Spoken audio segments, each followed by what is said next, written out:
you're like me, agents on your team or clients are constantly asking you questions about the market. You're bombarded constantly with news articles, things about what's the next big housing crisis? What's the next big thing that's going to bring housing prices crashing down?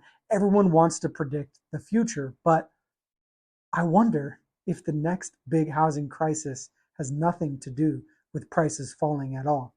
In fact, what if the next big housing crisis is the fact that housing prices don't ever come down? Now, don't get me wrong. I mean, of course, prices go up and down, and you'll see slight downs. But what if every time there's the down, there's a quick correction, just like we saw this year?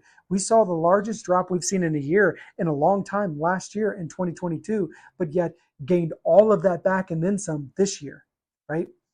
What if the next big housing crisis is that prices never go down and that housing affordability stays hard, in fact, gets harder, and there becomes a greater gap between the haves and the have-nots when it comes to owning a home? There might come a day where the only way you can own a home is if you already have a home to sell with incredible equity to help offset the cost of another home, right?